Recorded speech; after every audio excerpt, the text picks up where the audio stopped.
Bonsoir à tous, ravi de vous retrouver pour le 19h à la une ce soir.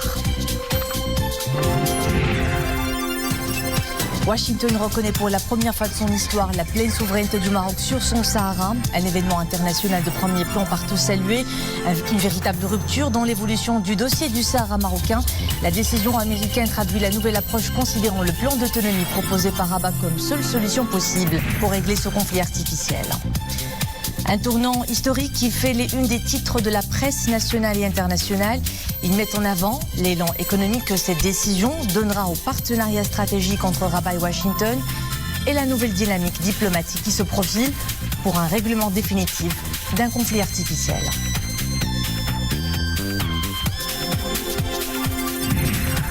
La reconnaissance de la souveraineté du Royaume sur son Sahara, un pas de renforcement du partenariat Maroc-États-Unis. En conférence de presse à Rabat, l'ambassadeur américain au Maroc se réjouit d'annonces exaltantes qui augurent de développements importants dans les années à venir. Et pour décrypter cette grande actualité, j'ai à mes côtés ce soir Monsieur Sherkawi Roudani, spécialiste des questions géostratégiques. Merci d'être avec nous. Merci beaucoup, madame. Alors, une victoire diplomatique majeure. Le président américain Donald Trump reconnaît la souveraineté du Maroc sur son Sahara. L'annonce est faite hier lors d'un entretien téléphonique entre Sa Majesté le Roi Mohammed VI et le président américain qui a informé le souverain de la promulgation d'un décret présidentiel avec ce que cet acte comporte comme force juridique et politique indéniable et à effet immédiat portant sur la décision de Washington de reconnaître pour la première fois de son histoire la pleine souveraineté du Royaume sur l'ensemble de la région du Sahara marocain. Dans ce cadre et à titre de première concrétisation de leur initiative souveraine de haute importance, les États-Unis d'Amérique ont décidé l'ouverture d'un consulat à Dakhla à vocation essentiellement économique en vue d'encourager les investissements américains et la contribution au développement économique et social au profit notamment des habitants des provinces du Sud. Un succès diplomatique éclatant du Royaume et de la légitimité de sa cause. Nisr El Hamdaoui. La reconnaissance par les États-Unis de la souveraineté pleine et entière du Maroc sur l'ensemble de son Sahara marque un tournant historique dans le règlement d'un différend vieux de plus de 40 ans. Une victoire retentissante pour la diplomatie marocaine sous le leadership de Sa Majesté le Roi Mohammed VI. Il s'agit d'une décision souveraine de haute importance, actée par la promulgation du président Trump d'un décret présidentiel. L'acte porte donc une grande force juridique et politique. Une première dans l'histoire de la plus grande puissance mondiale. Le décret signé par le président américain marque une évolution palpable, confirmant le bien fondé de la proposition marocaine d'autonomie dans les provinces du Sud, telle qu'elle a été présentée par le Maroc en 2007. Par conséquent, cette mesure marque une avancée dans les relations maroco-américaines et elle viendra favoriser des relations solides, fondées sur une coopération sérieuse et constructive. D'un autre côté, cette reconnaissance de la souveraineté du Maroc sur son Sahara a mis fin et de manière directe et irréversible à la thèse séparatiste du Polisario. Et pour couronner cette décision et donner corps à cette initiative souveraine, les États-Unis d'Amérique ont décidé d'ouvrir un consulat à Dakhla, au cœur du Sahara marocain. Une représentation diplomatique à vocation essentiellement économique. Elle viendra drainer des investissements américains et contribuer au développement économique et social de la région. Le tout au profit des habitants des provinces du Sud. Nous vivons un événement historique avec cette reconnaissance américaine de la marocanité du Sahara. À travers cette décision, le Maroc est sur le point de mettre fin à ce différend artificiel. Cette initiative intervient dans un contexte particulier après la sécurisation du passage frontalier d'El Galgalat. Un souffle nouveau est donné par la diplomatie royale qui, une fois en action, est couronnée de succès. Le soutien américain à la cause nationale est franc et sans équivoque. La position de Washington renforce le partenariat stratégique entre les deux pays et le hisse au niveau d'alliance tous azimuts. Cher Kabir Oudani, rebonsoir. Alors une annonce historique doublée d'une position constructive qui vient renforcer la dynamique de la consécration de la marocanité du Sahara, une dynamique confortée par les positions de soutien en faveur de notre intégrité territoriale. Quelle lecture faites-vous de cette évolution émanant d'une puissance du calibre des États-Unis ? Bien évidemment, comme vous l'avez bien cité, c'est une décision historique, une décision qui est très importante, qui marque un tournant historique dans la résolution de ce conflit artificiel. Et aussi, c'est une décision qui va marquer aussi la suite de ce dossier au sein des conseils des Nations Unies, au sein aussi des Nations Unies. Je pense aujourd'hui que nous sommes dans une situation qui est très importante, vu cette décision inédite des États-Unis d'Amérique en reconnaissant à pleine la marocanité du Sahara. On parle d'un pays, comme vous l'avez bien cité, un pays qui est très important, un pays qui joue un rôle très important dans la diplomatie internationale, un pays qui est membre permanent au sein des conseils de sécurité des Nations Unies. On parle aussi qu'un pays qui a des relations très très puissantes avec le Maroc. Nous sachons bien que entre le Maroc et les États-Unis, une relation séculaire qui date des siècles. Donc je pense que nous sommes dans une configuration qui, d'ailleurs, cette décision conforte et réaffirme aussi les positions des précédentes administrations américaines. N'oublions pas aussi les positions de George Bush, les positions de Barack Obama, la position même de Peter Van Rossum, l'ancien envoyé spécial du secrétaire général des Nations Unies, lorsqu'il a dit que la mise en place d'un État lige dans les provinces du sud du Maroc est une option irréaliste et réalisable. Donc je pense que ça conforte cette décision, ça conforte aussi les résolutions du Conseil de sécurité des Nations Unies et particulièrement la dernière résolution 2548. Je pense aussi que cette décision vient après donc des exploits inédits de la diplomatie marocaine. Il y a à peu près maintenant, on parle de 86% des pays qui sont représentés au sein de l'ONU qui ne reconnaissent plus le pseudo-race, et aussi donc à peu près on parle de 165 pays. Donc c'est beaucoup, c'est très important. Donc aujourd'hui aussi il y a un retour institutionnel du Maroc à l'Union africaine. Donc on voit ici donc une dynamique de la diplomatie de Sa Majesté le roi Mohamed VI dans la conception d'une solution globale, parce qu'il faut aussi bien souligner que la résolution américaine, c'est pas que c'est une consécration pour le Maroc dans sa lutte et dans son combat glorieuse mais c'est pour l'Afrique aussi, c'est pour le continent africain, sachant bien qu'il y a à peu près maintenant 27 mouvements séparatistes en Afrique. Depuis cette dislocation existante, malheureusement, après la chute du mur de Berlin entre le clan de Casablanca et le clan de je me rappelle de Bouba, comme ça. Et donc cette dislocation aujourd'hui, on parlait, donc il a eu des répercussions négatives sur la normalisation des relations bilatérales interpays africains. Donc je pense aussi donc cette résolution américaine rentre dans une perspective plus globale, touchant la géosécurité, touchant la géopolitique et touchant aussi même la géoéconomie. Sachant bien aussi, et très très important, c'est que cette décision aussi, il ne faut pas l'oublier, donc les États-Unis organisent annuellement les manœuvres militaires Africa Line dans les provinces du Sud. Annuellement, la loi de finances américaine, dans le paragraphe 3, approuve et atteste donc toutes les relations économiques et bilatérales entre le Maroc et notamment dans les provinces du Sud. Donc aussi, cette décision va réconforter et va reconforter la décision marocaine de délimiter les frontières maritimes selon le droit international des mers de 1984. Donc je pense aussi que nous sommes dans une stratégie globale de Sa Majesté le roi Mohamed VI pour mettre en place toute une stratégie de renforcement de la position et de leadership du Maroc dans une région qui passe par des turbulences. Alors, professeur, le président américain a promulgué un décret présidentiel reconnaissant la marocanité du Sahara. Quelle est la force juridique de cette proclamation ? On va s'intéresser au caractère juridique. Écoutez, déjà, quand on parle d'un décret présidentiel, on parle d'un effet immédiat, c'est-à-dire un communiqué donc, présidentiel qui va être transmis à toutes les ambassades et les consulats américains à l'échelle internationale, c'est-à-dire toutes les négociations, les tractations des diplomates américains à l'échelle internationale doivent tenir en compte cette reconnaissance pleine et à part entière de la marocanité du Sahara. Donc c'est un paramètre très important dans les équations des relations bilatérales et multilatérales. Donc le Maroc maintenant va trouver à ses côtés un pays pivot dans son combat pour sa cause légitime. Aussi, dans la légalité internationale, il y aura un changement parce qu'on parle aussi des États-Unis, on parle aussi d'une conception stratégique des Américains de mettre en place tout un système multilatéral puissant basé sur la paix et la sécurité. Donc, c'est-à-dire tout ça, ça rentre dans une stratégie très, très importante. Il y a aussi quelque chose qui est très important. Je viens de parler tout à l'heure de la délimitation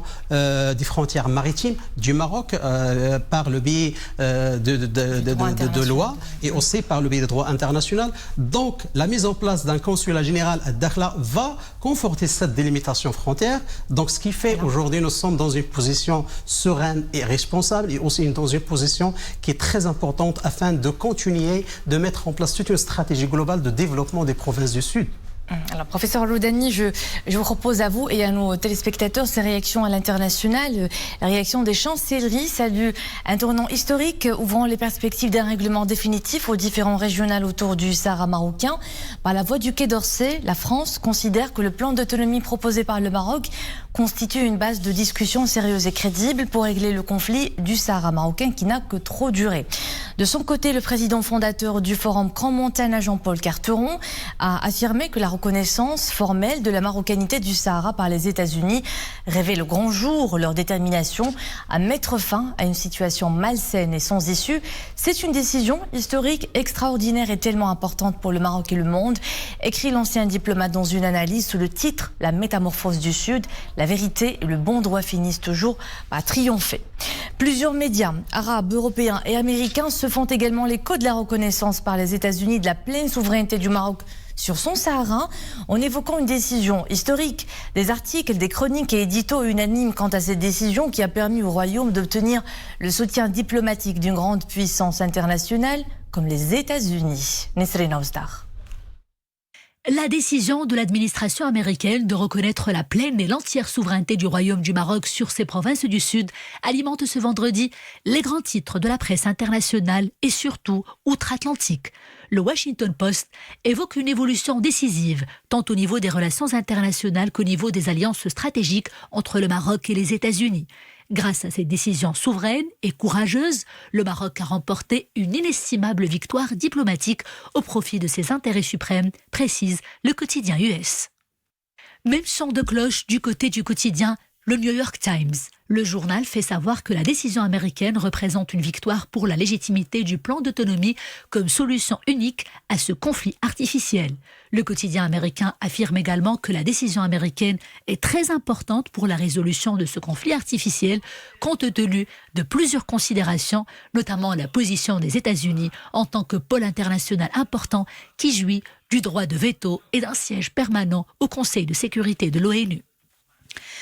Dans la même veine, le magazine Jeune Afrique met en avant cette précieuse victoire pour le Royaume du Maroc, une décision qui nous dit tant conforte le Maroc dans sa position sur ce dossier, un dossier pour lequel le Maroc a toujours défendu l'option de l'autonomie comme seule solution politique à ce différend. Le magazine panafricain qualifie la décision d'événement historique et rappelle qu'elle intervient quelques semaines à peine après les incidents de l'Guerguerat, des incidents qui ont permis au Maroc de mettre fin aux provocations des milices du Polisario grâce à l'intervention pacifique des forces armées royales qui ont installé un cordon de sécurité afin de remettre les pendules à l'heure dans cette zone hautement stratégique pour le trafic des civils et des marchandises, conclut l'article de Jeune Afrique. La décision des États-Unis de reconnaître la souveraineté du Maroc sur son Sahara enterre officiellement l'option du référendum, souligne pour sa part ce vendredi le journal espagnol El País. Le président américain a adopté une décision historique, ce qui représente, selon le quotidien, un changement radical dans la politique de Washington. Nos confrères de la péninsule ibérique mettent également en avant le fort soutien de l'administration américaine à la souveraineté du Maroc sur son Sahara. Fort soutien également à la proposition marocaine d'autonomie pour les provinces sud du royaume, conclut le journal. De son côté, l'agence de presse espagnole EFE note que la décision des États-Unis a permis au Maroc d'obtenir le soutien diplomatique d'une grande puissance mondiale, tout en précisant que la reconnaissance de Washington est le couronnement d'un processus marqué par les innombrables marques de soutien arrachées pendant ces dernières années par le Maroc en faveur de sa première cause nationale. Restons en Europe, en Italie cette fois-ci, et focus sur le quotidien Internazionale. Le journal italien affirme que la décision américaine représente un énorme succès pour le Maroc et une percée diplomatique majeure pour le Royaume. Pour Internazionale, et en reconnaissant la marocanité du Sahara, je cite, le président américain estime clairement que la proposition marocaine d'autonomie régionale au Sahara est crédible et réaliste et qu'elle apparaît d'emblée comme seule base pour un règlement juste et durable du dossier du Sahara marocain. Le quotidien marocain d'information en ligne et d'expression anglaise, Morocco World News, évoque à son tour un soutien diplomatique de taille.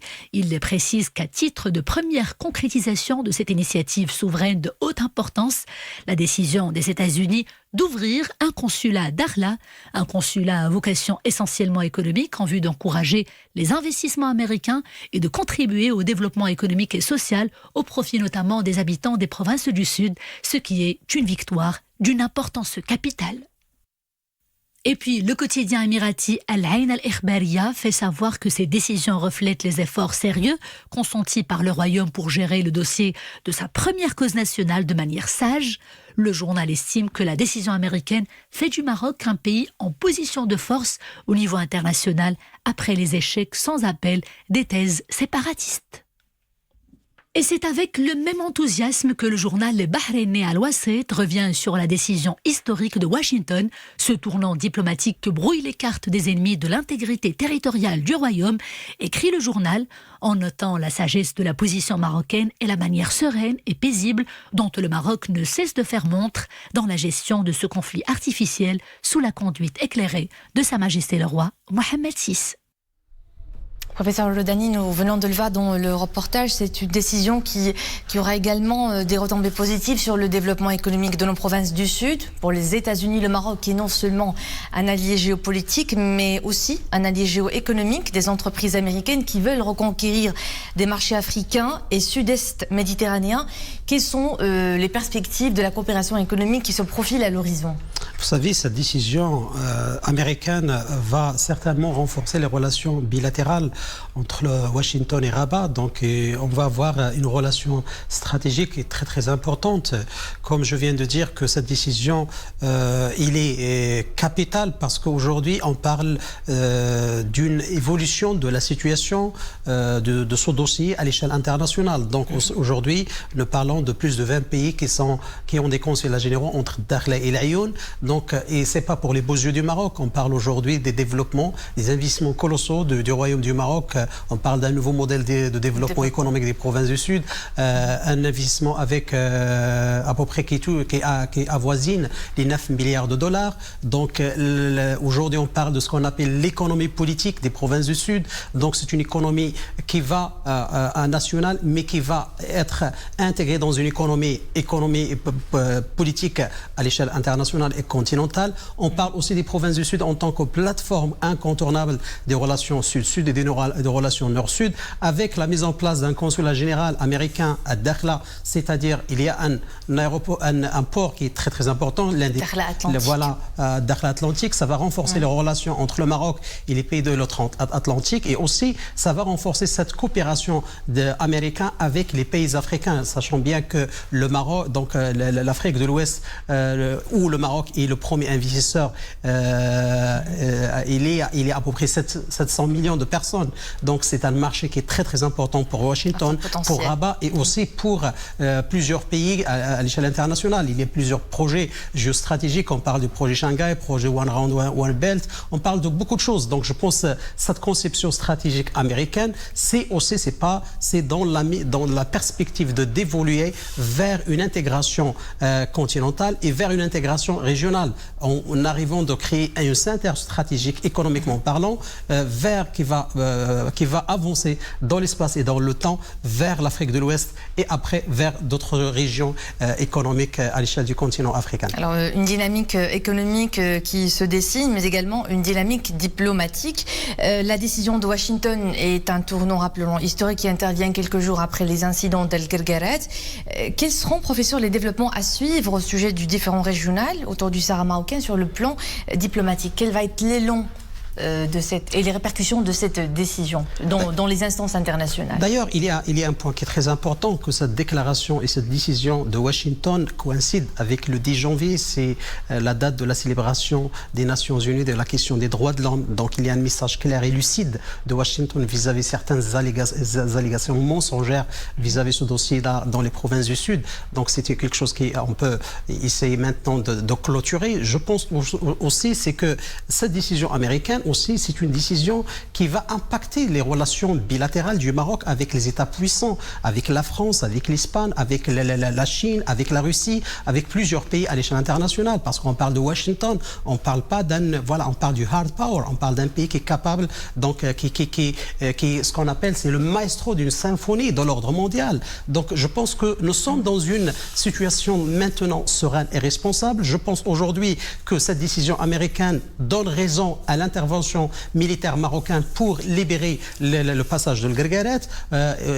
Aussi, donc, c'est que maintenant, il faut le dire, parce que tout à l'heure, vous avez parlé des droits internationaux, on parle le séparatisme, il est déni par le droit international. Et d'autant plus qu'aujourd'hui, on parle des provinces du Sud, on parle des Marocains qui sont représentés dans des institutions démocratiques, qui sont représentés au sein du Parlement, au sein des institutions, au sein même des organisations nationales. Donc, ce qui fait qu'aujourd'hui, on ne parle pas d'un peuple qui a un sens dans ce qu'on appelle le droit international dans le sens propre du terme. Donc c'est pourquoi aujourd'hui le droit international et la légalité internationale, il est avec cette légitimité marocaine et la souveraineté du Maroc sur les provinces du Sud. Un point aussi qui est très très important, je pense qu'aujourd'hui nous sommes dans un monde qui est en train de changer, dans un ordre mondial qui est en train de changer. Donc le Maroc, il a joué un rôle très important et continue de jouer un rôle très important dans sur le volet sécuritaire. Le Maroc, c'est le président du Forum international de la lutte contre le terrorisme. Le Maroc joue un rôle très important dans le développement des pays de l'Afrique subsaharienne et du Sahel, notamment le G5 Sahel, à travers le programme d'investissement prioritaire avec lequel le Maroc s'est engagé énergiquement avec des budgets colossaux. Le Maroc, il a aboli plusieurs dettes des pays africains. Il joue un rôle très important dans l'architecture du système de défense sécuritaire à l'échelle du continent africain. Je pense que les Américains, ils ont fait ça, c'est pas pour les beaux yeux le Maroc, mais parce qu'aujourd'hui, il y a aussi la légalité internationale qu'il faut respecter et parce que les Américains sont maintenant, ils sont conscients des enjeux géopolitiques de la présence d'un État lige dans la région. Un vide géopolitique peut vraiment dégénérer en une bombe à retardement explosif, notamment aussi avec la connivence existante. Et d'ailleurs, les rapports des services de renseignement occidentaux, ils ont bien souligné le fait que certains éléments du Polisario, ils sont en connivence avec l'État islamique au Grand Sahara, de Adnan Abou Walid Sahraoui et de Ayad Abou Ayad Al-Ghali de l'IGS, c'est-à-dire l'État d'Al-Qaïda, c'est-à-dire voilà. Donc je pense aujourd'hui tous ces développements-là sont très très importants pour les tenir en compte et en considération pour qualifier, pour voir avec d'autres lunettes ce problème artificiel. Le dislocation entre le bloc de Casablanca et le bloc de Monrovia, c'est révolu. La chute du Berlin, c'est révolu. The game is over in this area. Alors, professeur, au cours de l'entretien téléphonique hier entre Sa Majesté le Roi et le président américain, la question ou la situation actuelle dans le Moyen-Orient a été évoquée et là-dessus, le souverain a réitéré la position ferme et constante du Maroc pour une solution à deux États vivant côte à côte dans la paix et la sécurité. Donc, par ce geste, le Maroc continue à jouer son rôle historique dans la cause palestinienne. Et donc, comment se présente un petit peu ce rôle à l'aune de la toute nouvelle décision de l'administration américaine? Écoutez, je pense qu'aujourd'hui, il ne faut pas rentrer dans cette divagation intellectuelle. Aujourd'hui, le Maroc, et à travers le roi Sa Majesté le roi Mohamed VI, commandant des croyants, le Maroc, il a pris plusieurs initiatives. Il a été toujours un pays entrepreneur vis-à-vis cette question de la Palestine et vis-à-vis la paix et la sécurité au Proche-Orient. D'ailleurs, la position du Maroc vis-à-vis la situation disloquée et déliquescée entre les pays du Golfe est avant-gardiste. Et le Maroc, maintenant, on voit qu'il avait raison de prendre ce recul et cette distance vis-à-vis ses pays amis et frères. Aujourd'hui, nous sommes en train de reconstruire des relations bilatérales avec une entité des pays du Golfe. Deuxième chose qui est très importante, il y a des développements géopolitiques très importants dans le Proche-Orient. Aujourd'hui, il y a une menace sur des pays qui sont stratégiques pour le Maroc. Je parle de l'Émirat arabe, je parle de l'Arabie saoudite, je parle du Qatar, et je parle même du Koweït, et je parle même aussi de la situation qui peut dégénérer en Irak et en Syrie. Et ça peut répercuter la géopolitique d'une région qui est connecté avec la géopolitique du Maroc. Je pense que les relations géostratégiques de sud de la Méditerranée sont en train d'avancer et notamment on voit ça dans la situation libyenne et dans la question libyenne qui reste une équation sans solution jusqu'à maintenant malgré les efforts que le Maroc est en train de mettre en place, qui est en train de faire, qui est en train de travailler pour mettre les antagonistes sur la même table. Donc on voit que ces équations géostratégiques sont en train d'avancer vers le nord de la Méditerranée et vers particulièrement la partie sud de la rive de la Méditerranée.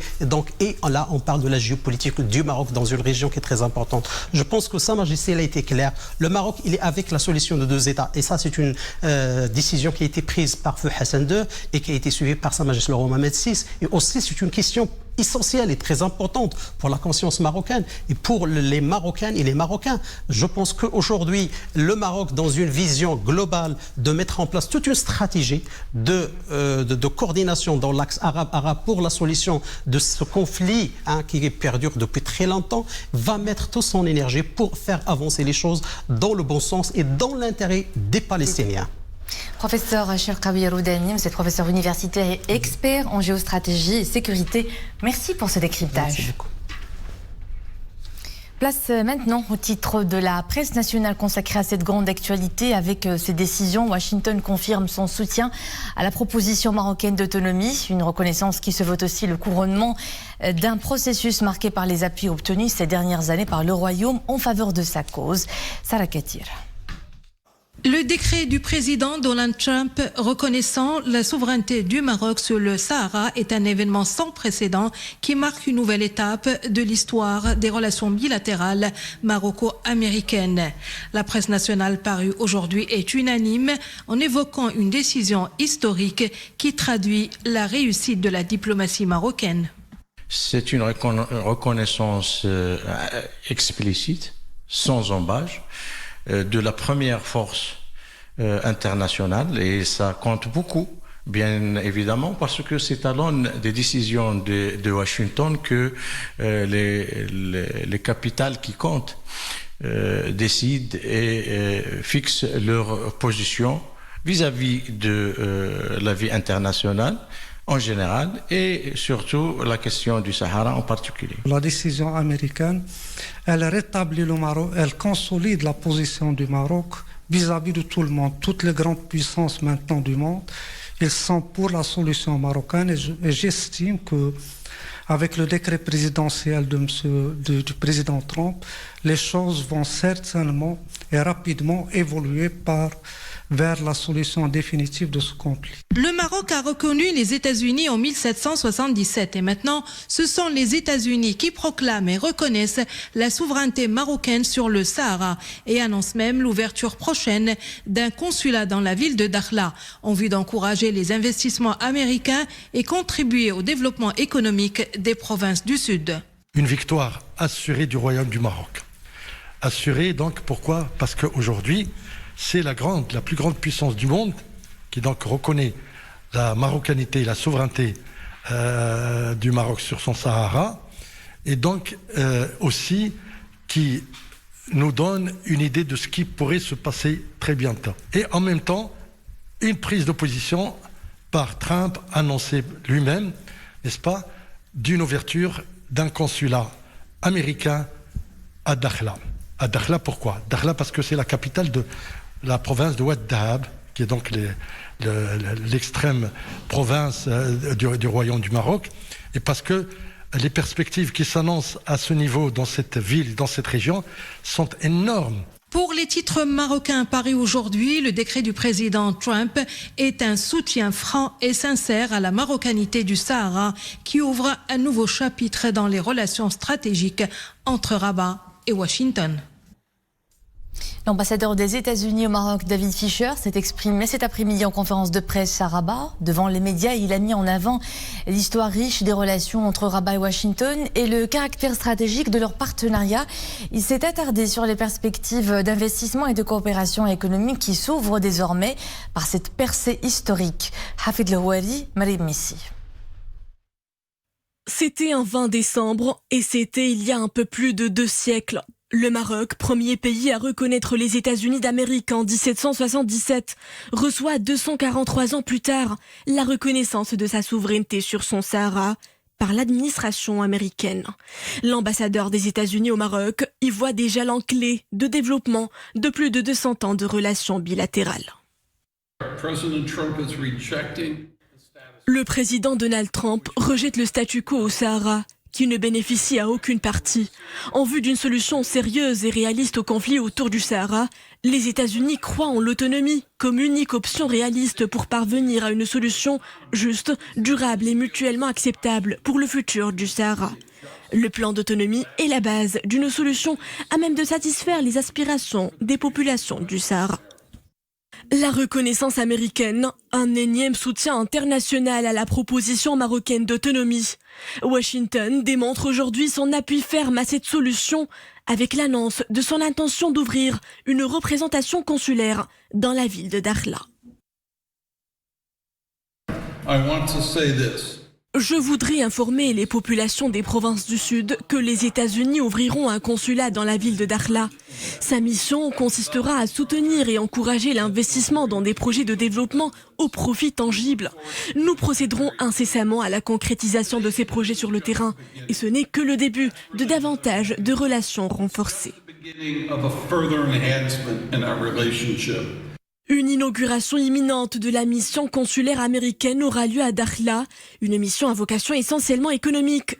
Avec elle, s'ouvriront de nouveaux horizons de partenariat stratégique et économique entre le Maroc et les États-Unis. Le leadership de Sa Majesté le roi Mohammed VI a permis de positionner avec expertise le Maroc comme porte d'entrée économique vers l'Afrique, notamment grâce aux accords de libre-échange conclus avec des pays d'Europe, de Moyen-Orient et d'Afrique. Le Royaume est le seul pays en Afrique lié aux États-Unis par un accord de libre-échange. Sur la même lignée de ces accords, la semaine prochaine devra être marquée par une série d'annonces. Première concrétisation d'une décision historique de haute importance, à même de raffermir le partenariat stratégique entre les États-Unis d'Amérique et le Royaume du Maroc. La reconnaissance par les États-Unis de la souveraineté du Maroc sur son Sahara, une avancée historique, souligne le président du groupe parlementaire polono-marocain. Thomas Kostus se réjouit que ces changements historiques sérieux soient basés sur le dialogue et le respect mutuel et rappelle qu'à titre de première concrétisation de cette initiative souveraine de haute importance, les États-Unis ont décidé d'ouvrir un consulat à Dakhla à vocation essentiellement économique.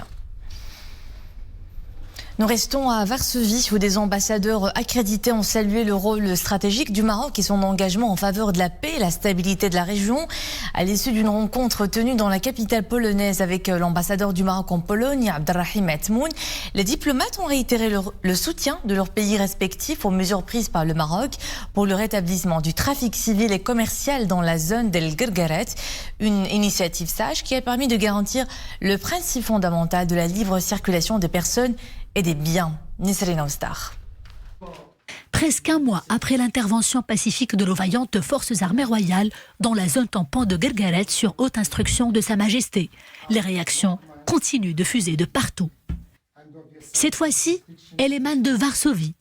D'une seule voix, les diplomates accrédités dans la capitale polonaise saluent une décision perspicace et sage. Une action qui a remis les pendules à l'heure dans une région hautement stratégique pour le trafic civil et commercial. Tout comme l'Union européenne, la Croatie a toujours soutenu les initiatives clairvoyantes et justes entreprises par le Maroc pour assurer la stabilité et la sécurité aussi bien sur le plan régional que sur le plan continental.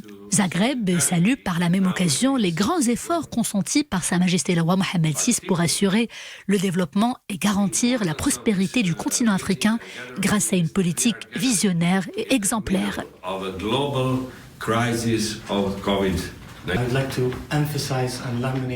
Les Émirats arabes unis ont toujours été en première ligne pour défendre les intérêts suprêmes du Royaume du Maroc et son intégrité territoriale. En témoigne d'ailleurs la participation de mon pays à titre symbolique à la glorieuse Marche verte et l'ouverture également du consulat général des Émirats arabes unis à Laayoune en tant que premier pays arabe non africain à ouvrir un consulat dans les provinces du sud du Royaume. La gestion irréprochable de la crise de Guerguerat dans le strict respect de la légalité internationale et pas que. Les actions de Sa Majesté le Roi, les efforts déployés par le Maroc pour la recherche d'une solution politique en Libye aux côtés de l'ONU, la gestion de la pandémie du Covid-19, la solidarité du Royaume du Maroc envers les pays africains frères en temps de crise, bref, la politique agissante et volontariste du Royaume est vivement saluée à Varsovie. Comme vous le savez, le Sénégal et son président sont toujours aux côtés du roi, aux côtés du Maroc et du peuple marocain pour soutenir toutes les initiatives que vous entreprendrez dans tous les domaines, la paix, la prospérité, l'investissement étranger, mais également tous les autres efforts que le Maroc, le roi, est en train de faire. Les relations entre le Maroc et le Congo démocratique, je veux dire, ne datent pas d'aujourd'hui. Nous avons encore en souvenir notre ancien président Mobutu Sese Seko qui est encore enterré au Maroc. Et c'est jusqu'au jour d'aujourd'hui. Toute la famille est là. Au fait, le Maroc et le Congo ont toujours entretenu de très bonnes relations.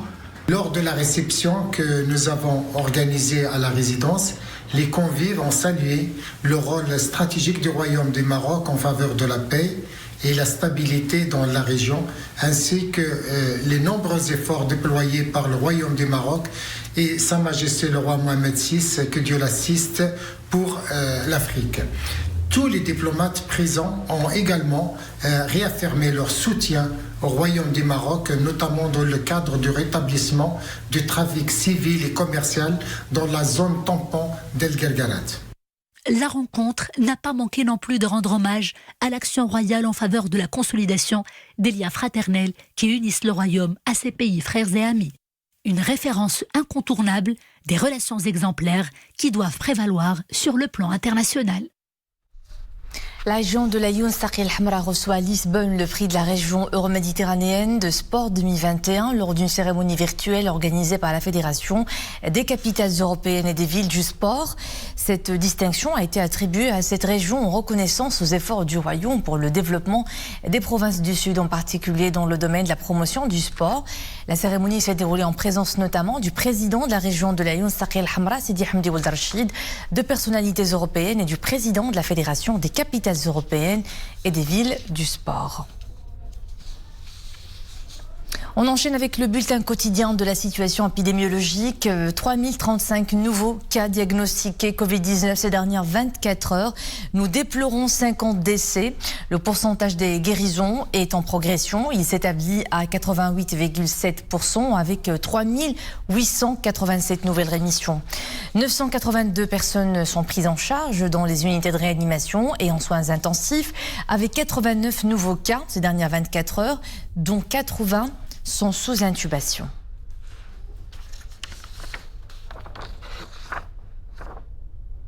Vous avez apprécié sa verve et sa spontanéité dans son émission consacrée à la crise sanitaire du coronavirus, As'ilat Corona. Le présentateur vedette de 2M, notre confrère Salah Dil Romari, nous quitte vers sa dernière demeure des suites d'une attaque cardiaque. Il avait 51 ans. Ses débuts professionnels, il les a faits en tant que présentateur du journal télévisé en langue arabe pendant de nombreuses années avant de rejoindre le département sport. La cote de sa popularité va monter en flèche auprès des téléspectateurs depuis le déclenchement de la crise du Covid-19 grâce au programme de sensibilisation et d'information qu'il a animé particulièrement durant la période du confinement.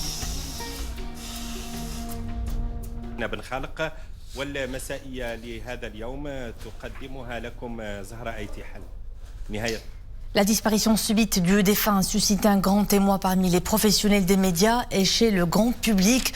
On en garde le souvenir d'un journaliste chevronné et d'un homme affable.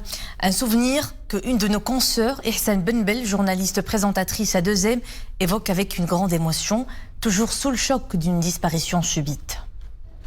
Il n'y a pas de mots pour exprimer notre tristesse aujourd'hui. La disparition de Salah Eddine El-Romari nous a profondément bouleversés, choqués, parce qu'on ne s'y attendait absolument pas. Personnellement, أنا هدرت معاه في téléphone hier après-midi. Juste après, à 17h, il nous a envoyé un message pour nous féliciter, parce qu'hier, c'était notre première journée pour le nouveau format du JT. On n'y a pas cru. On n'y a pas cru et on n'y croit pas encore maintenant. La vérité, son âme est présente partout. Salah était quelqu'un de très charismatique, de très présent à 2M. C'est quelqu'un qui était toujours là, disponible. C'est un homme exceptionnel sur le plan humain, d'une très grande générosité. Salah n'était pas qu'un collègue, c'était un frère, un très bon père.